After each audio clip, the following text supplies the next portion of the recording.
এই পর্বে আমি আপনাদেরকে কিভাবে করে একটা রিপোর্ট সাজাতে হয় তা দেখাবো। তো রিপোর্ট আমার টেক্সটটা আমি এখান থেকে কপি করলাম, তো এখানে পেস্ট করলাম।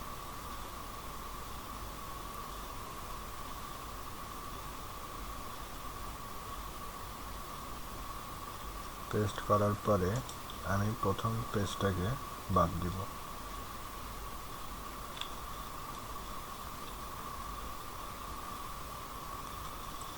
এই পেজে নিয়ে আসলাম। নিয়ে আসার পরে এই হেডিংগুলোকে আমি সাজাবো।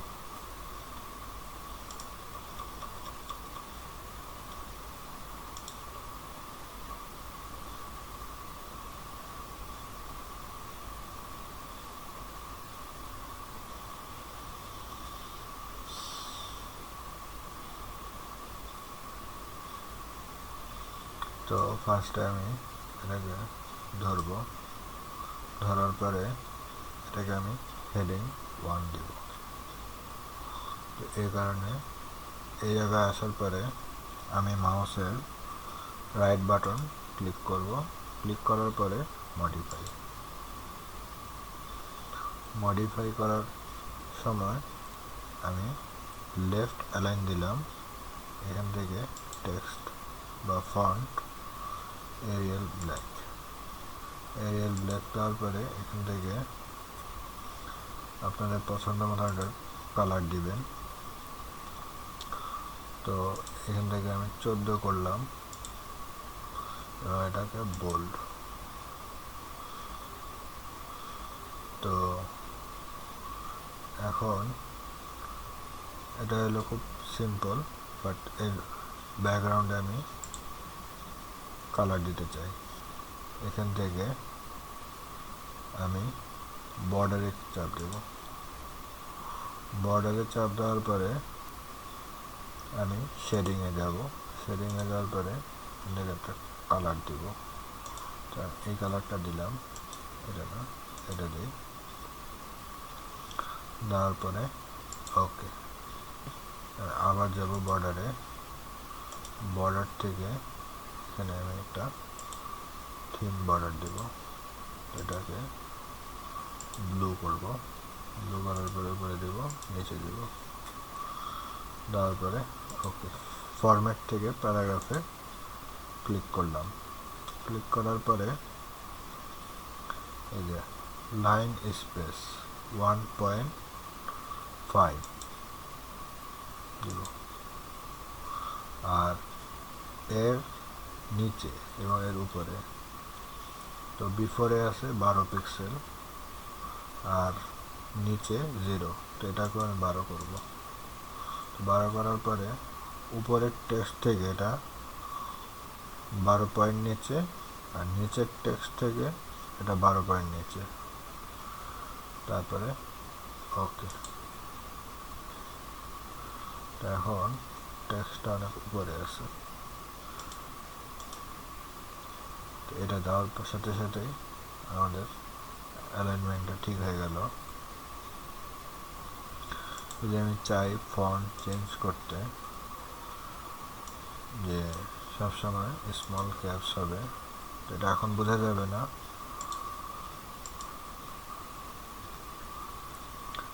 এটা যদি কিছু ফন্ট যদি আমি স্মলে লিখতাম, তারপরে এটা বোল্ড আকারে আসতো।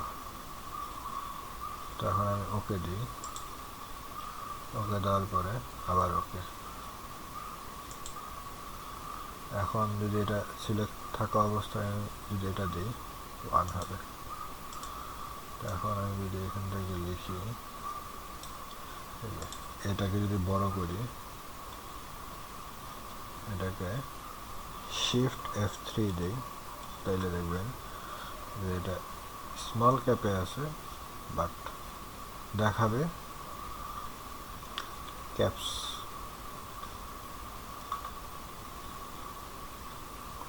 তার সেম একইভাবে এটাকে ধরি, ধরার পরে আবার হেডিং 1 দিই, সেম একইভাবে এটাকে ধরি, হেডিং 1 দিই,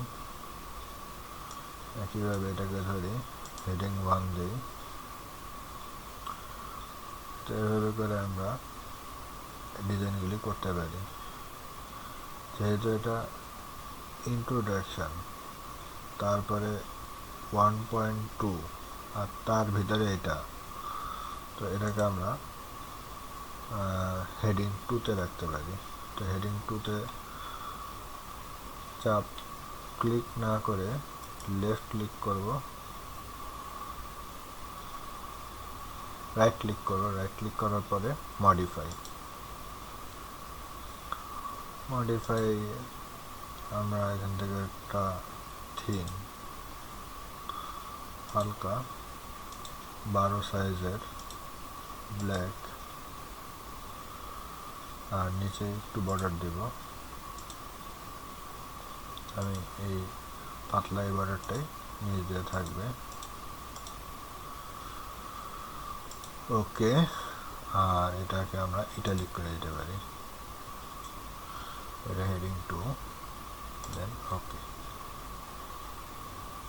তো এখন আমি যদি এটাকে ধরি, ধরার পরে হেডিং 2-তে চাপ দিই, তাহলে আমার চলে আসবে। যদি আমি আরেকটু এডিট করতে চাই,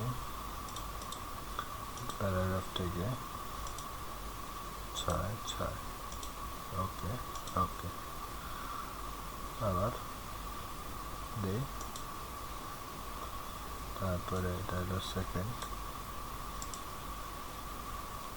এটা হলো থার্ড, যেমন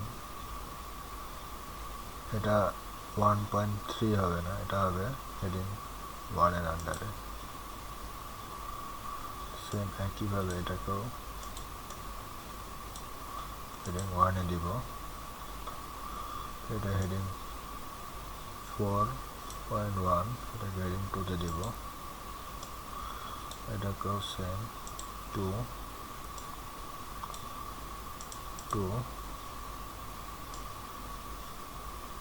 এটা এটার ভিতরে।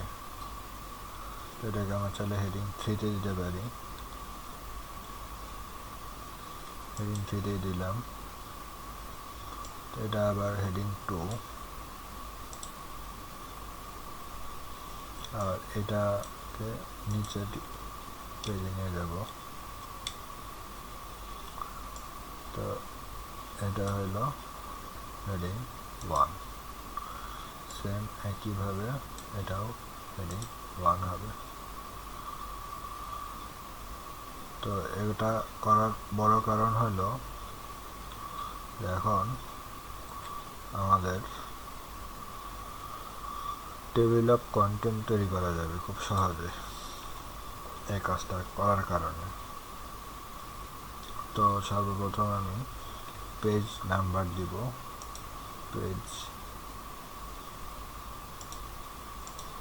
ইনসার্ট পেজ নাম্বার, তারপরে বটম থেকে পেজ নাম্বার দিতে পারি। তো আমাদের পেজ চলে আসলো 1 2 3। যেহেতু আমি এই পেজে নাম্বার দিব না, তো এই কারণে আমি এই জায়গায় কার্সর রাখবো, রাখার পরে এই পেজটাকে আমি ব্রেক করব, নিচের পেজের সাথে এই পেজের কোনো সম্পর্ক থাকবে না। তো এই কারণে ব্রেক, পেজ লেআউট থেকে ব্রেক থেকে আমি নেক্সট পেজ দেব।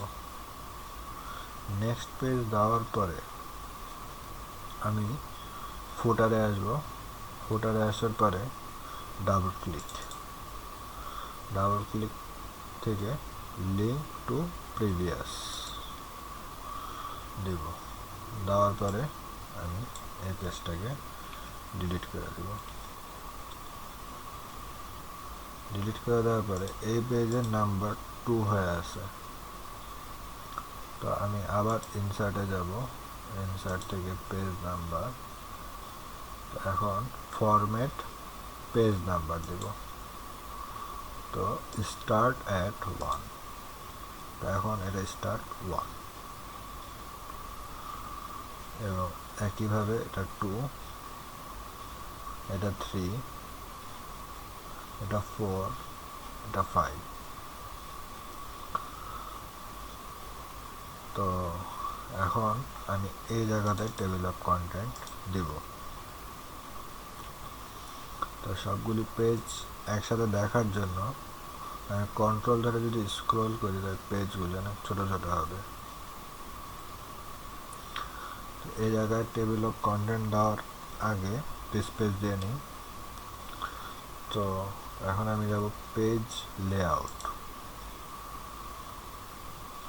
পেজ লেআউট না সরি রেফারেন্স ট্যাব থেকে আমি যেটা চুজ করব, যে স্টাইলটা, সেই স্টাইলেই আমার হেডিং চলে আসবে। যদি আমি এটা চুজ করি তো এটাই আসবে। তো এখানে আরেকটা বিষয় দেখানো বাকি, এটা হলো আমি যদি চাই এখানে স্পেসিফিকভাবে খালি হেডিং 1 আসবে, হেডিং 2 আসবে না, হেডিং 3ও আসবে না, খালি 1 আসবে। তো আমি কন্ট্রোল ধরে জেড দিই, জেড দেওয়ার পরে আমি আবার টেবিল অফ কন্টেন্টে যাই, তো কাস্টম টেবিল অফ কন্টেন্ট দিব। তারপরে আমি অপশানে যাব, অপশান থেকে এটাকে ডিলিট করব, এটাকে ডিলিট করব, ওকে দেব, ওকে।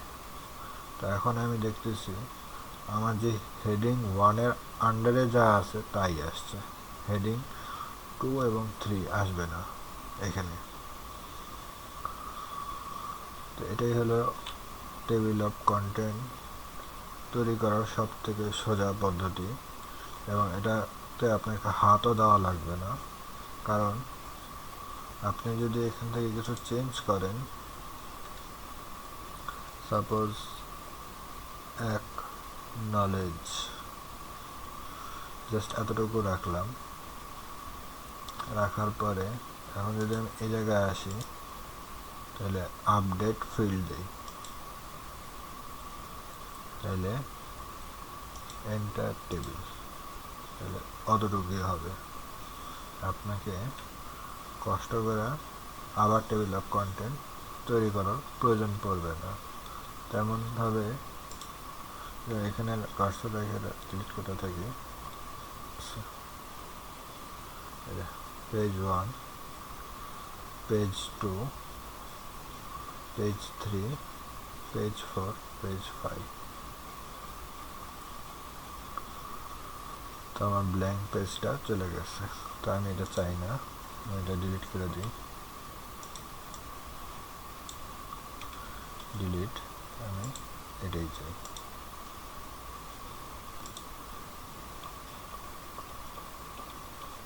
ডিলিট বাটনে প্রেস করতে থাকবো, তাহলে এটা উপরে চলে আসবে।